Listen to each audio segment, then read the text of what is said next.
Okay, so this is Alex703 Rockstar, and this is going to be my thoughts on the little mini draft on Raw, pretty much. Um, this is completely strange.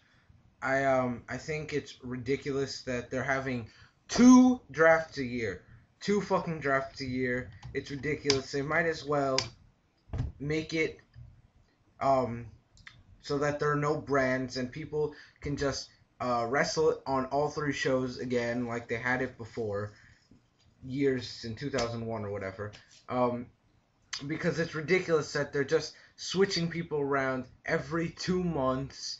Um, and I don't know what to say except that I'll get on with who's moving and whatnot.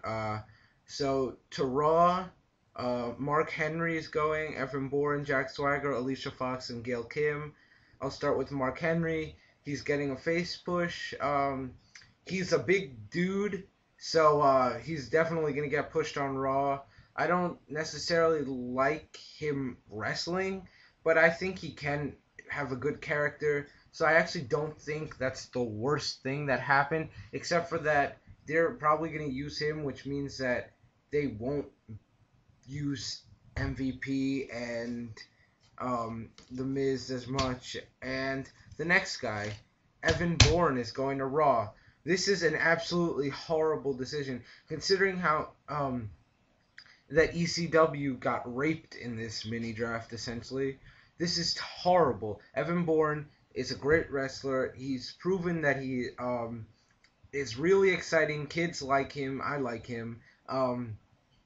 And now he's gonna be Raw. He's gonna be on Raw, and he's going to get buried. Actually, no, he's not gonna get buried. He's just not gonna be there. You're hardly gonna see him. You'll see him once every 4 weeks in a 4-minute match. So yeah, good luck to Evan Bourne. Jack Swagger, same case. I think they should have let him.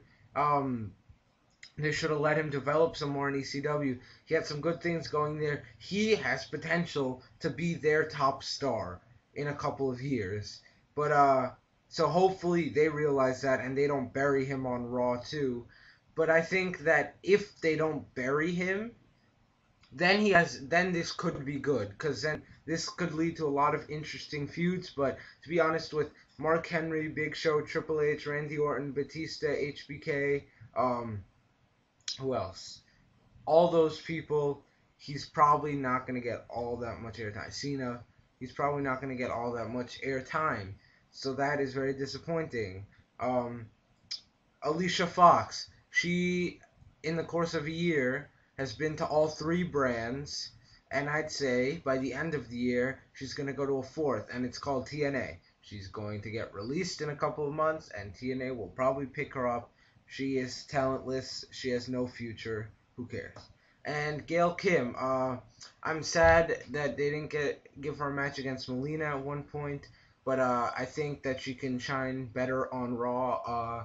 I hope that we see a match, Gail Kim versus Beth Phoenix or Gail Kim versus Mickie James, and that could actually be an interesting women's match. So this is potentially a very good thing. To Smackdown, the Hart Dynasty. Okay, people have said on a forum that I go to that they're going to get buried in the SmackDown mid card.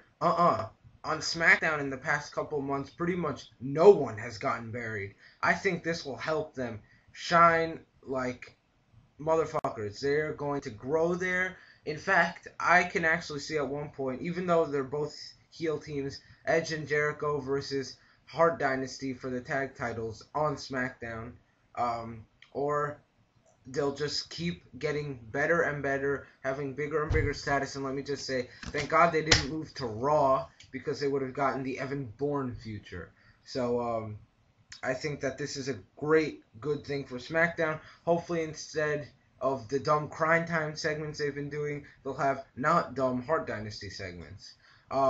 Finlay moved to SmackDown. And Finlay is a great wrestler, and I love this little heel turn they're teasing. Teasing. It's a little more than teasing, but he just needs to have his old theme song back. The "My name is Finlay and I love to fight" music. and it will be fucking awesome. It'll be like, that was the best thing going on SmackDown in 2006. And to have that back would be awesome. And considering, this is just me hoping, considering SmackDown is thin on main event heels, on main eventers in general, but on main event heels, since, especially now because Edge and Jericho are going to be focusing on each other, hopefully, and this is really hopefully, they move Finlay up to an upper mid-card main eventer spot, but I highly doubt that. I don't see him going that far off, but still, I can hope, can I? And Matt Hardy, to be honest, I really don't give a shit about Matt Hardy. I guess give him time till his hand heals or whatever, but I would rather have Finlay in the main event scene than Matt Hardy, but I see Matt Hardy getting higher up the card. Whatever, he can be in some good feuds, but he hasn't really done anything since the end of his feud with Jeff, which sucked. And to ECW, William Regal. Sweet. William Regal, since ECW lost so many of their wrestlers, this means that Regal is going to go into the ECW main event, if there is such thing as an ECW main event. He is going to be at the top. Hell, I can see him taking the title off Tommy Dreamer, which would be sweet. I love Regal. I think he'll do a great job there if he gets a chance to wrestle, and he pretty much has to get a chance to wrestle because there's almost no one left on ECW. They got Goldust. Yeah, 10 years too late. Nobody cares about Goldust at this point, to be honest. And he was teaming with Hornswoggle or whatever, so it's a very strange move. I see him being featured on ECW. I don't see him being very important there.